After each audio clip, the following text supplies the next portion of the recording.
അപ്പോൾ ഗൈസ് അസ്സലാമു അലൈക്കും, welcome back to my channel. അപ്പോൾ ഞാനിന്ന് വന്നിട്ടുള്ളത് നല്ലൊരു അടിപൊളി റെസിപ്പി ആയിട്ടാണ്.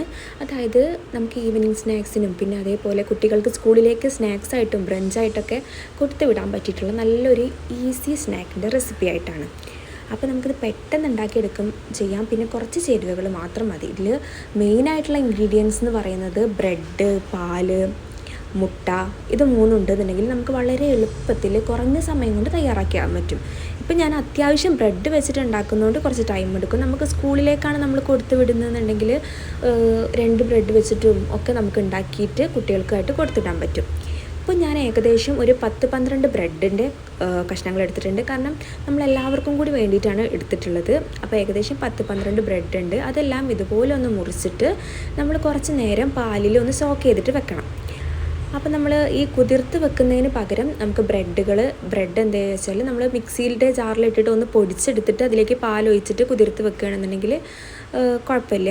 പക്ഷെ നമ്മൾക്ക് സമയമുള്ളതുകൊണ്ട് നമ്മൾ ഇങ്ങനെ ഇതേപോലെ മുറിച്ചിട്ടിട്ട് പാലിൽ കുതിർത്ത് വെച്ചിട്ട് ഒരു 15 മിനിറ്റൊക്കെ മതിയാവും. കുതിർത്ത് വെച്ചിട്ടാണ് ഞാൻ ചെയ്യുന്നത്. വേണമെന്നുണ്ടെങ്കിൽ നിങ്ങൾക്ക് മിക്സിയിലിട്ട് നല്ല പൊടിച്ചതിന് ശേഷം നമുക്ക് പാലൊഴിച്ച് കൊടുക്കാം. ഇത് നമുക്ക് ഒന്ന് കുറച്ച് നേരം മാറ്റി വെക്കാം. ഒരു 10-15 മിനിറ്റ് നമുക്കൊന്ന് മാറ്റി വെക്കണം. ഇനി ശേഷം ഞാനൊരു 4 മുട്ട എടുത്തിട്ടുണ്ട്. അതേപോലെ തന്നെ അതിലേക്ക് ഒരു നുള്ളു ഉപ്പ് ചേർത്ത് കൊടുക്കുന്നുണ്ട്. പിന്നെ ഒരു ഫ്ലേവറിന് വേണ്ടിയിട്ട് നമ്മൾ കുറച്ച് വാനില എസൻസ് ചേർത്ത് കൊടുക്കുന്നുണ്ട്. അതിൻ്റെ പകരം നിങ്ങൾക്ക് വേണമെങ്കിൽ ഏലക്കയുടെ പൊടി ചേർത്ത് കൊടുക്കാം. പിന്നെ അതിലേക്ക് ആവശ്യമായിട്ടുള്ള മധുരം ചേർത്ത് കൊടുക്കുന്നുണ്ട്. ഞാൻ ഏകദേശം ഒരു 3 ടേബിൾ സ്പൂൺ മധുരം ചേർത്തിട്ടുണ്ട്. നിങ്ങളുടെ ഇഷ്ടത്തിനനുസരിച്ച് എത്ര വേണമെങ്കിലും ചേർത്ത് കൊടുക്കാം. ഇതെല്ലാം കൂടി ഒന്ന് മിക്സ് ആക്കിയിട്ട് എടുക്കുന്നുണ്ട്. കുറച്ച് ബ്രെഡ് മാത്രമാണെന്നുണ്ടെങ്കിൽ ഇതെല്ലാം കൂടി നമുക്ക് ഒരുമിച്ച് തന്നെ മിക്സ് ആക്കാൻ പറ്റും. ഇത് നമ്മൾ ഒരുപാട് ബ്രെഡ് എടുത്തുകൊണ്ട് തന്നെ നമ്മൾ കുറച്ചായിട്ട് മിക്സ് ആക്കി എടുക്കുകയാണ് ചെയ്യുന്നത്. അപ്പോൾ ആദ്യം നമ്മൾ പാലിൽ കുതിർത്ത് വെച്ചിട്ടുള്ള ബ്രെഡും പിന്നെ ഈ മുട്ടയും കൂടി ഒന്ന് മിക്സ് ആക്കിയിട്ട് എടുക്കുന്നുണ്ട്. ഇനി ബാക്കിയുള്ളത് മുഴുവനായിട്ട് ചേർത്തിട്ട് ഇതേപോലെ ബാക്കിയുള്ള മുട്ടയും കൂടി ചേർത്ത് ഒന്ന് മിക്സ് ആക്കി 2 സ്റ്റെപ്പായിട്ട് നമ്മൾ മിക്സ് ആക്കി എടുക്കുന്നത്. നമ്മൾ കുറച്ചുള്ളെന്നുണ്ടെങ്കിൽ നമുക്ക് ഒറ്റ പാത്രത്തിൽ തന്നെ ഒരുമിച്ച് നമുക്ക് മിക്സ് ചെയ്തിട്ട് എടുക്കാൻ വേണ്ടി പറ്റും. ഇനി ഇതെല്ലാം കൂടി ഇങ്ങനെ ഒന്ന് മിക്സ് ആക്കിയിട്ട് വെക്കുന്നുണ്ട്. അപ്പോൾ നമ്മുടെ ബാറ്ററിൻ്റെ പരിപാടിയൊക്കെ റെഡി ആയിട്ടുണ്ട്. ഇനി നമുക്ക് ഇത് ഉണ്ടാക്കിയെടുക്കാൻ വേണ്ടിയിട്ട് ഒരു പാനിൽ നമ്മൾ ഒരല്പം നെയ്യ് ചേർത്ത് കൊടുക്കുന്നുണ്ട്. ഇത് നമ്മൾ ആദ്യം കാഷ്യൂം കിസ്മിസും വറുത്തെടുക്കാൻ വേണ്ടിയിട്ടാണ് ഈ നെയ്യ് ചേർത്ത് കൊടുക്കുന്നത്. അപ്പോൾ ഒരു ടേബിൾ സ്പൂൺ നെയ്യ് ചേർത്ത് കൊടുക്കുന്നുണ്ട്. അതിലേക്ക് കാഷ്യൂം കിസ്മിസും ഇട്ടിട്ട് നല്ല രീതിയിൽ തന്നെ ഒന്ന് വറുത്തിട്ട് നമ്മൾ മാറ്റി വെക്കുന്നുണ്ട്. ഇനി ഈ സെയിം പാനിൽ തന്നെ ഈ ഒരു നെയ്യ് നമ്മൾ എല്ലാ ഭാഗത്തേക്കും സ്പ്രെഡ് ചെയ്തിട്ട് നമ്മൾ ഇതിലാണ് കേക്ക് ഉണ്ടാക്കി എടുക്കുന്നത്. ഇപ്പോൾ നമ്മളിതാ ആ തയ്യാറാക്കി വെച്ചിട്ടുള്ള ബാറ്റർ ഇതിലേക്ക് ചേർത്ത് കൊടുത്തിട്ട് നമ്മൾ അതിന് മുകളിലേക്ക് വറുത്ത് വെച്ചിട്ടുള്ള കാഷ്യൂം കിസ്മിസും കൂടി ചേർത്ത് കൊടുക്കുന്നുണ്ട്. ഇനി നമുക്കൊരു 10-15 മിനിറ്റ് ഒന്ന് അടച്ച് വെച്ചിട്ട് ഒന്ന് കുക്ക് ചെയ്തിട്ട് എടുക്കണം.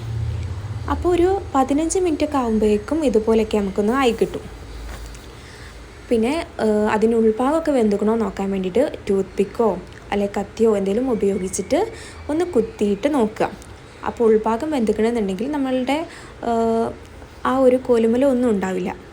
ഓക്കെ, അപ്പോൾ നമ്മൾ കുറച്ചും കൂടി വേവാനുള്ളതുകൊണ്ട് ഞാൻ ഒരു 5 മിനിറ്റും കൂടി ഒന്ന് ലോ ഫ്ലെയിമിലാണ് വെക്കുന്നത്. കാരണം മുട്ടയും ബ്രെഡൊക്കെ ആയതുകൊണ്ട് തന്നെ പെട്ടെന്ന് കരിഞ്ഞു പോകും. ലോ ഫ്ലെയിമിൽ വെച്ചിട്ടുണ്ട്.